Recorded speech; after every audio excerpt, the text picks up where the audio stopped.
Welcome back to Weird Worlds. Join us on a journey through the pages of old, dusty, weird pulp magazines. Before we begin, I invite you to pause for a moment and share in the comments where in the world you're listening from and what time of day it is for you. The Happy Clown by Alice Eleanor Jones. This was a century of peace, plethora, and perfection, and little Stephen was a misfit, a nonconformist, who hated perfection. He had to learn the hard way. Stephen Russell was born a misfit, a nonconformist, and for the first 5 years of his life he made himself and his parents extremely unhappy. The 21st century was perfect, and this inexplicable child did not like perfection. The first trouble arose over his food. His mother did not nurse him, since the doctors had proved that baby lac and the soft rainbow-colored plastic containers in which it was warmed and offered were both a vast improvement on nature. Stephen drank the baby lac, but though it was hard to credit in so young a child, sometimes his face wore an expression of pure distaste. A little later he rejected the baby oatsies and fruitsies and meatsies, and his large, half-focused eyes wept at the jolly pictures on the jarsies. He disliked his plastic dish made like a curled-up jolly kitten, and his spoon with the happy clown's head on the handle.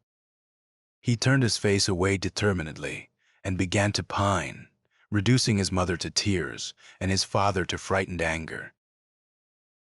The doctor said cheerily, "There is nothing the matter with him. He'll eat when he gets hungry enough." And Stephen did to a degree, but not as if he enjoyed it.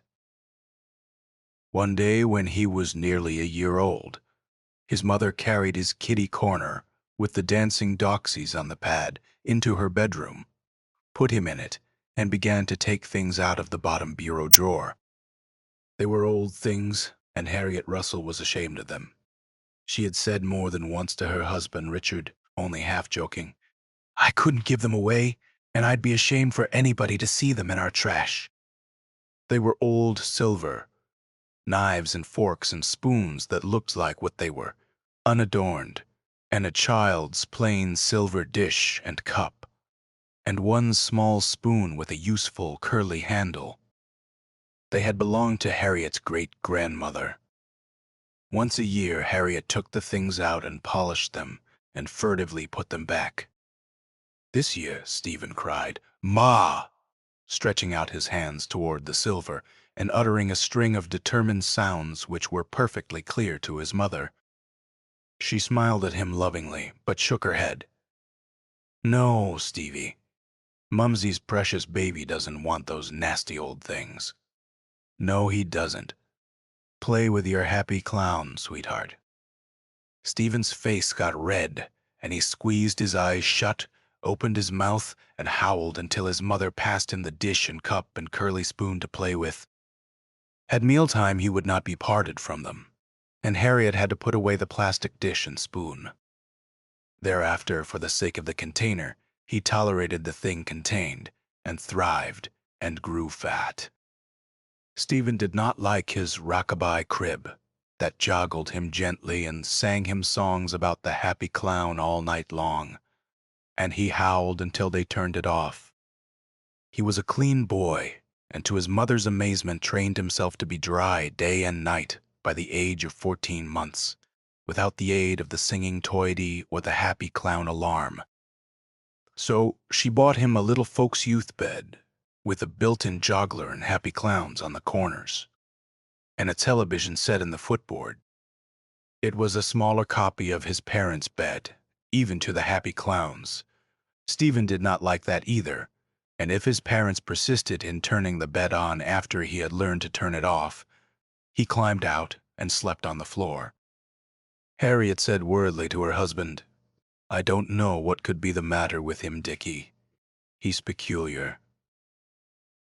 Richard tried to comfort her. "Never mind, Harry. He'll outgrow it." Stephen did not outgrow it. When he became too big for the curly spoon and dish and cup, he demanded a knife and fork and spoon from the bureau drawer and ate his meals from the plainest dish he could find.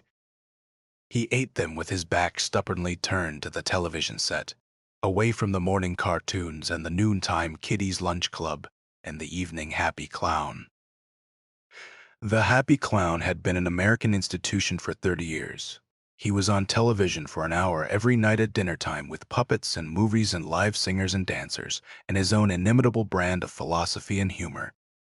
Everybody loved the Happy Clown. He had been several different actors in 30 years, but his makeup never changed.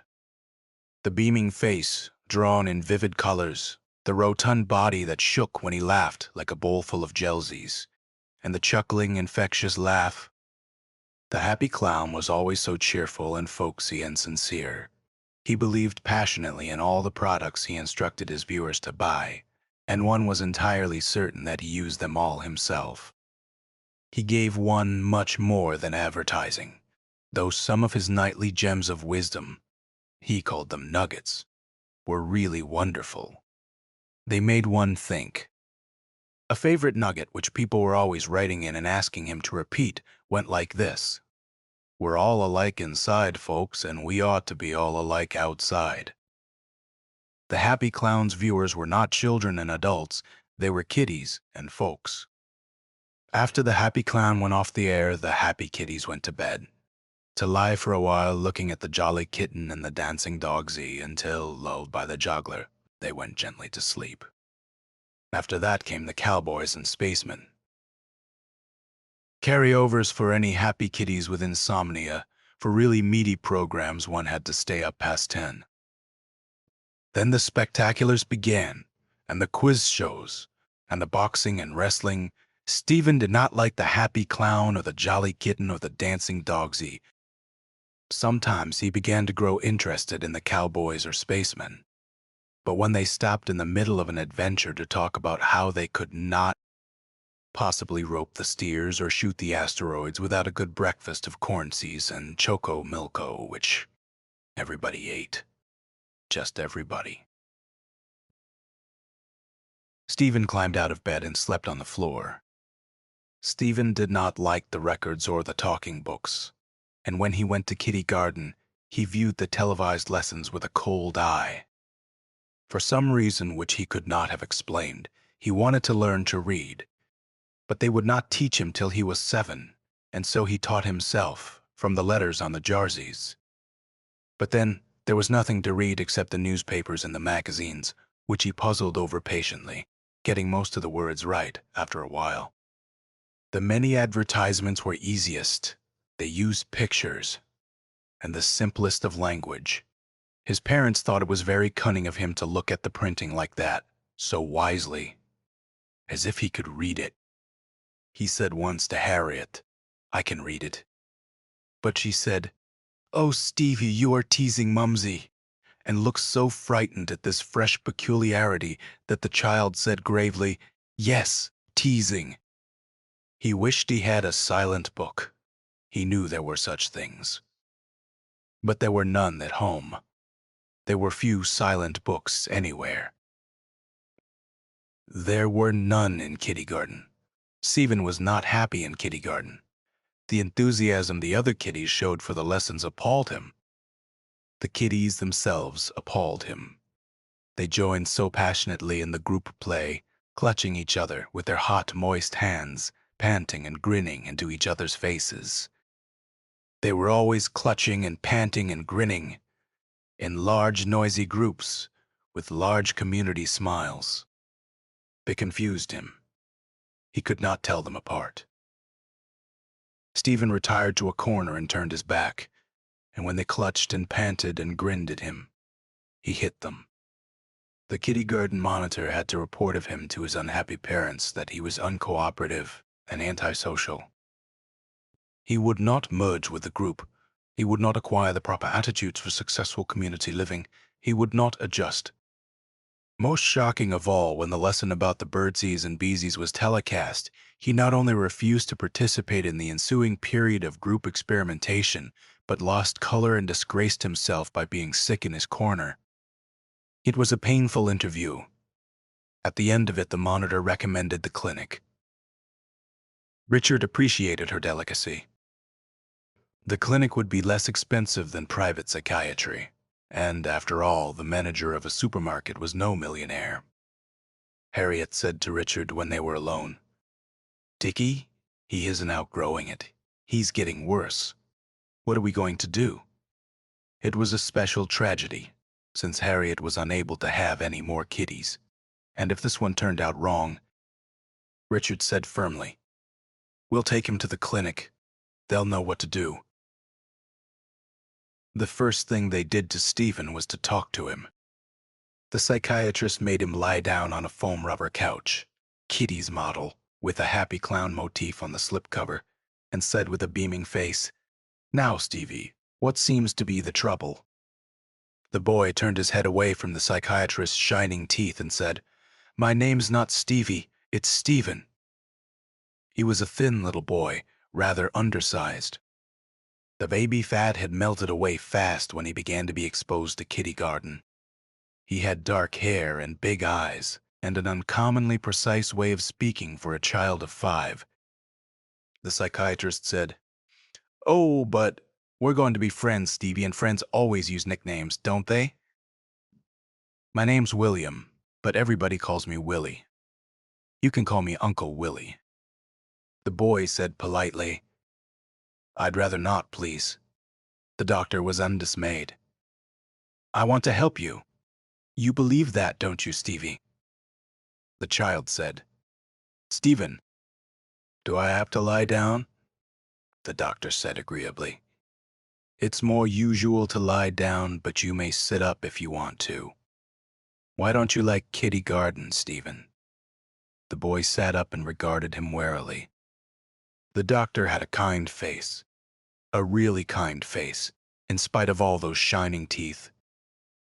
And Stephen was only 5 years old, after all, and there was nobody to talk to, and he was desperately unhappy. "Perhaps," he said, "you'll tell them." The doctor shook his head. "Nothing goes farther than this room. Stevie, Stephen." The child leaned forward, pressing his knees together, hugging himself with his arms, bowing his head. His position was almost futile. He said, "I am never by myself. They never let me be by myself." The psychiatrist said reasonably, "But nobody can live by himself, Stevie." He had apparently forgotten Stephen, and the boy did not correct him again. "You have to learn to live with other people, to work and play with them, to know them, and the only way you can learn is by being with them. When you can't be with them personally, there is always television. That's how you learn, Stevie. You can't be by yourself." The boy looked up and said starkly, "Never." The gleaming teeth showed. "But why should you want to?" Stephen said, "I don't know." The doctor said slowly and with emphasis, "Stevie, long before you were born, the world was a very bad place. There were wars all the time. Do you know why?" The boy shook his head. "It was because people were different from each other and didn't understand each other and didn't know each other. They had to learn how to be alike and understand and know so that they would be able to live together. They learned in many ways. Stevie, one way was by visiting each other. You've heard about the visitors who come from." Stephen said, "You mean the happy tours?" "Yes. When you are 12 years old, you can go on a happy tour. Won't that be fun?" Stephen said, "If I could go alone." The doctor looked at him sharply. "But you can't. Try to understand. Stevie, you can't. Now tell me, why don't you like to be with other people?" Stephen said. "All the time. Not all the time," the doctor repeated patiently. "Why?" Stephen looked at the doctor and said, "A very strange thing. They touch me." He seemed to shrink into himself, not just with their hands. The doctor shook his head sadly. "Of course they do. That's just... well, maybe you are too young to understand." The interview went on for quite a while, And at the end of it, Stephen was given a series of tests which took a week. The psychiatrist had not told the truth. What the boy said during the first interview and all the tests was fully recorded on concealed machines. The complete transcript made a fat dossier in the office of the clinic director. At the end of the test, the director said seriously to Stephen's parents, "I'll be frank with you. You have a brilliant kitty here. Right now he has the intelligence of a 12-year-old, but brilliance has to be channeled in the right direction just now. Well, frankly, it's channeled in the wrong direction. We'll give it a year or so, and then if things don't clear up, I am afraid we'll have to correct him," Richard said through dry lips. "You mean a stainer?" The director nodded. "The only thing." Harriet shuddered and began to cry. "But there has never been anything like that in our family. The disgrace—" "Oh, Dickie, it would kill me," the director said kindly. "There is no disgrace, Mrs. Russell. That's a mistaken idea many people have. These things happen occasionally, nobody knows why. And there is absolutely no disgrace in a stainer. Nothing is altered but the personality. And afterward you have a happy, normal kitty who hardly remembers that anything was ever wrong with him. Naturally, nobody ever mentions it, but there is no hurry. In the case of a kitty, we can wait a while. Bring Stevie in once a week. We'll try therapy first." Being, as the director had said, a brilliant kitty, Stephen soon understood much of what was kept from him. It did not take him long to learn what was making his dadsy look stern and white, and what was making his mumsy cry. He loved his parents, and did not want them to be unhappy. And he certainly did not want to have his head cut open. And so, he began to act. Even at 5, Stephen discovered in himself a fine talent for acting. He began to conform, to adjust, to merge. He became social and cooperative and acquired the proper attitudes for successful community living.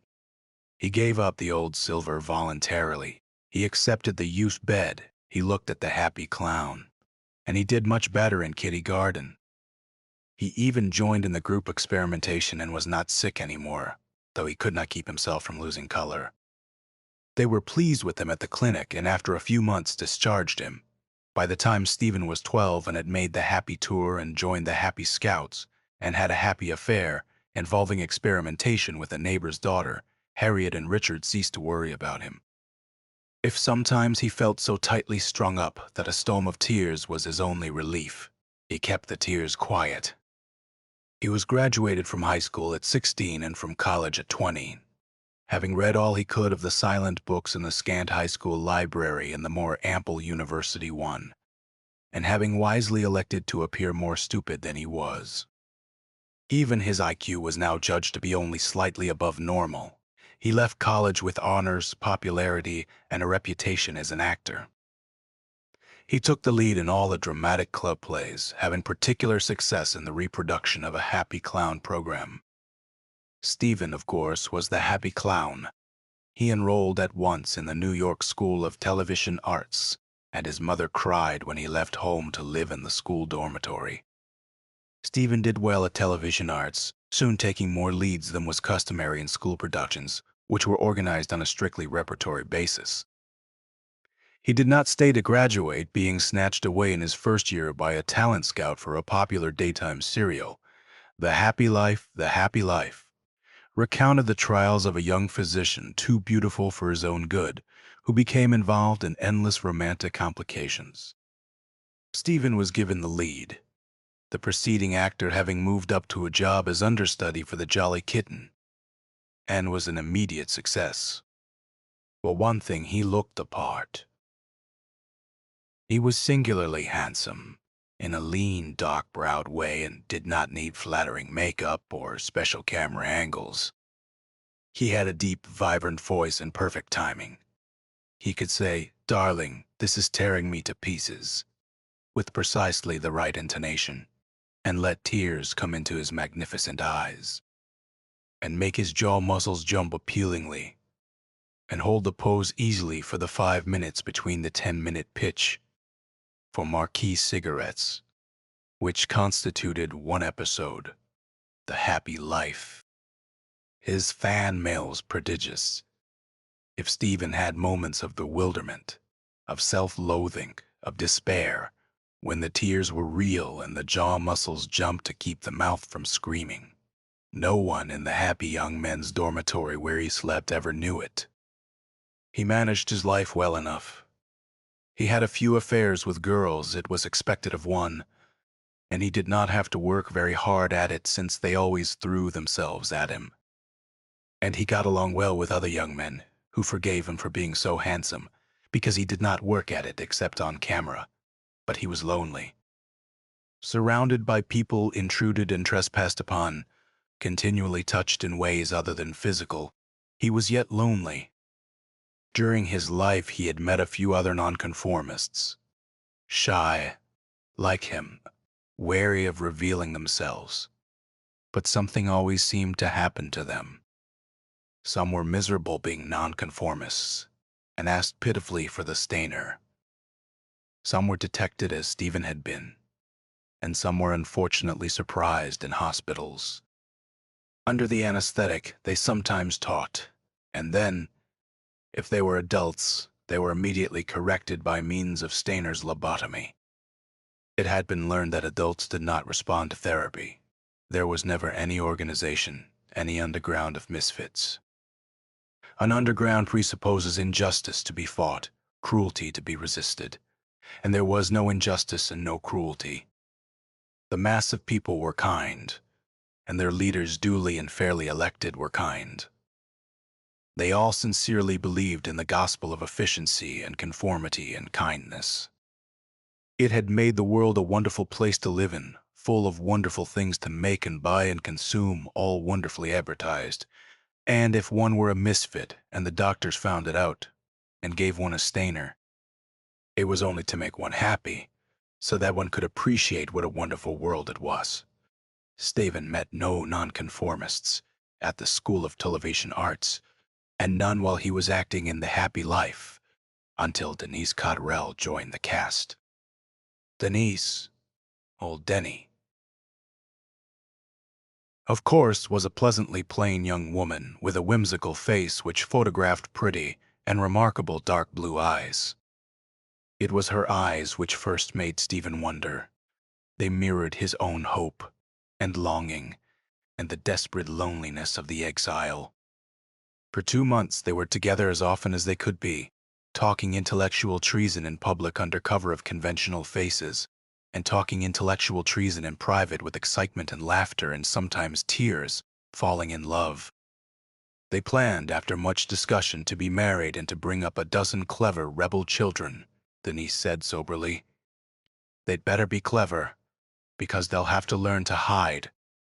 They made love in Denise's apartment when her roommate Polly, was out, as awkwardly as if there had never been any group experimentation or happy affairs. Denise said wonderingly, "When you really love someone, it's all new. Isn't that strange?" And Stephen said, kissing her, "No, not strange at all." He took her to meet his family. Denise's family lived 3,000 miles away, and she behaved with such perfect decorum and charm that Richard and Harriet were delighted and as eager as Stephen for the wedding. Stephen had agreed reluctantly to put it off until Denise had a chance to introduce him to her parents. They were coming east at Christmas. She laughed over it and said, "I am being terribly conventional, darling, but that's one convention I like." While they waited, Stephen's agent secured a really unprecedented opportunity for so young and relatively untried an actor. The current happy clown was unhappily retiring by reason of age and infirmity, and Stephen's agent arranged a tryout for the part. He said, "Give it all you got, kid. It's the chance of the century." Stephen said, "Sure, Joey," and allowed his sensitive face to register all the proper emotions. Actually, his emotions were, in the vernacular of a previous century, mixed. He loathed the whole concept of the happy clown. But there was money in it, and Stephen was not rebel enough to despise money. With money, he could retire early, go away somewhere with Denise, to some country place where they could be relatively free of pressure. Over staggering competition, he got the part. He called Denise up at once from a booth at the studio to tell her. Polly answered the phone, looking pale and frightened over the viewer, and said rapidly, "Oh, Stevie, I've been trying to get you for an hour. Denny's sick. They took her to the hospital." Stephen sat back against the hard wall of the booth, feeling cold. The receiver slack in his hand, he said, "What's the matter with her? Which hospital?" "Appendicitis." "Happy hour." Polly began to cry. "Oh, Stevie, I feel so. I'll go right over." He cut her off abruptly and went. The doctors caught Denise's appendix in time to avoid the necessary but rarely fatal complications. But under the anesthetic she talked, revealing enough about her opinion of television, and the happy clown cult, and the state of society in general, to cause her doctors to raise their eyebrows pityingly and perform the stainer at once, while Stephen sat unknowing in the waiting room, smoking a full pack of marquee cigarettes. The thing was done. At last the doctor came out to him and said what was always said in such cases. It was necessary to do something, you understand? No mention. And for a moment Stephen felt so ill that he was grateful for the little ampoule the doctor broke and held under his nose. They always carried those when they had to give news of a stainer to relatives or sweethearts or friends. The doctor said, "All right now." "Good. You'll be careful, of course. She may be conscious for a minute. There is no harm in it yet. She won't move or touch the—" Stephen said, "I'll be careful." He was still feeling ill when they let him in to see Denise. He sat down beside her bed and spoke to her urgently. "Denise, talk to me, please, Denise." She opened her eyes, looked at him drowsily, and smiled. "Oh, Stevie, I am so glad you came." "I've been wanting you, darling," Stephen said. "Denise," she frowned. "Why do you call me that? Call me Denny. Did you get the part, darling?" He drew back a little. "Yes, I got it." She gave him a radiant smile. "That's wonderful. I am so proud of you, Stevie." She slept again. That night in the AHEM dormitory, Stephen did not sleep.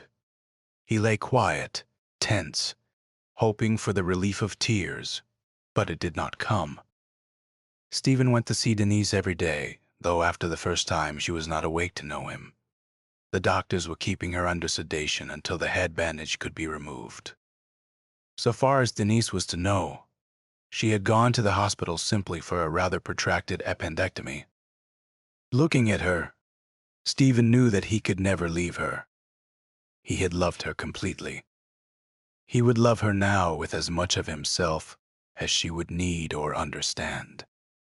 For a while he waited to be kindly questioned, to be thoroughly examined, to be tenderly given the shot in the arm and to awake like her, but nobody came.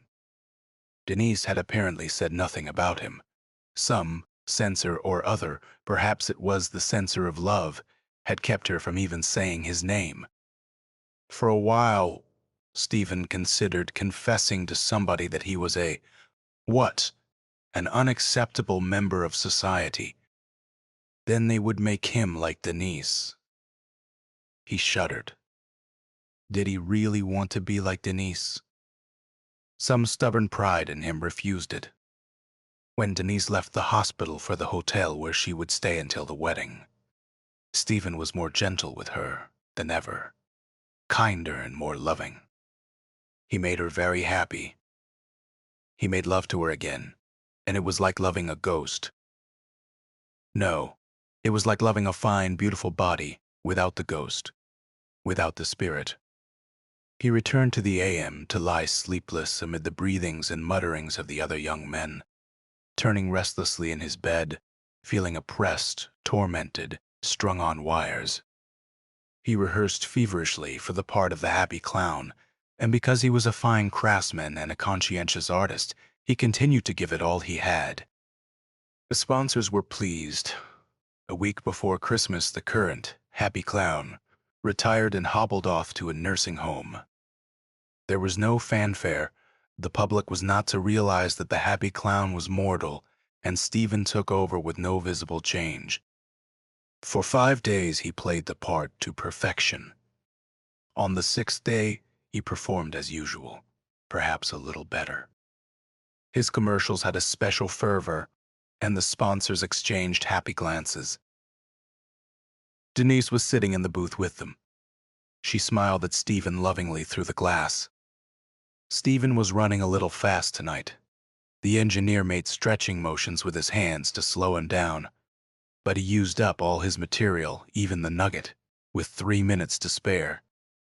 Then he said, "All right, folks, now I have a special treat for you," and moved quickly to the center mic. Before the sponsors, or the engineers, or the studio audience, or anybody in the whole American nation knew what was happening, he began rapidly to talk. He said, "Are you all happy? You are, aren't you? Everybody's happy because you are all sheep in a nice, safe pasture, all alike.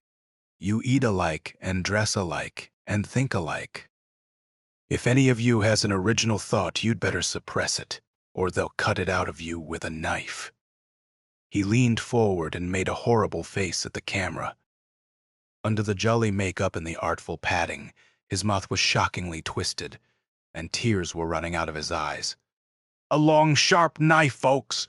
He paused momentarily to recover his voice, which had begun to shake. "Go on being happy. Go on being sheep. Wear the clothesies and eat the foodsies and don't dare think. Me, I'd rather be dead and damned and in hell." Fortunately, nobody heard the last 3 sentences. The paralyzed engineer had recovered in time to cut him off during the pause, and had signaled the stagehand to draw the curtain and the sound man to play "The Happy Clown" sign-off record loud. Stephen finished himself thoroughly, however, by repeating the same sentiments, with some others he happened to think of, to Denise and the sponsors, when they all came pouring out of the booth. Then he collapsed. Saven Stainer was a complete success. He recovered from it a subdued, agreeable, and thoroughly conventional young man who had the impression that he had suffered a nervous breakdown. He was discharged from the happy hour at the end of January, innocently leaving behind him the broken hearts of 3 nurses and 1 female physician, and went home to his parents. During his convalescence, they were patient with him and passionately kind. In spite of the disgrace they felt, a disgrace that would never be mentioned, they loved him even better than before, because now he was irrevocably like them. Denise was lost to him. The outburst in the studio, and the Stainer, and the loss of the happy clown part were cumulatively too much for her. She broke the engagement and was heard to say that Stevie Russell had proved himself an absolute fool. He was miserable over it, though he had only a hazy idea of what he had done or why Denny should suddenly be so unkind to him. The happy clown incident had passed off well. Immediately after it occurred, a powerful battery of comedians, including the Jolly Kitten and the Dancing Dogsy, forgetting rivalries to rally round in a crisis, went on the air to ensure that it passed off well. They made certain that every viewer should regard the whole thing as a tremendously funny, if rather mystifying, joke. The viewers fell in with this opinion easily, and laughed about the sheep joke a good deal, admiring the happy clown's sense of humor, a little sharp to be sure, not so folksy and down-to-earth as usual, but the happy clown could do no wrong. They said to each other, "He laughed till he cried, did you notice? So did I." For a while, teenagers addressed each other as, "Hi, sheep." Girls were, "Hi, lamb." And a novelty company in Des Moines made a quick killing with scatterpins fashioned like sheep and or lambs. But around the studios, Stephen was dead, stainer or no stainer, and of course that part of it was never openly discussed. Sponsors had long memories, and the consensus seemed to be that it was best to let sleeping sheep lie. Stephen did not care. He no longer had any particular desire to be an actor. Stephen went to work in his father's supermarket and was happy among the shelves of Oatsies and Cornsies and Gelsies. He got over Denise after a while and met a girl named Frances, Franny, whom he loved and who loved him. They were married in the summer and had a little house with as much furniture in it as they could afford. The first thing they bought was a television set. After all, as Stevie said, he would not want to miss The Happy Clown. End of The Happy Clown by Alice Eleanor Jones. If you found this story interesting, take a moment to support the channel. Hit subscribe, click the bell icon so you're notified of new stories, leave a comment, and give the video a thumbs up. Share it on your socials if you think others might enjoy weird tales. And if you'd like to go a step further in reviving these forgotten horrors, you can click the super thanks button below, or become a member of the channel. With your support, these dusty old stories may see the light once more.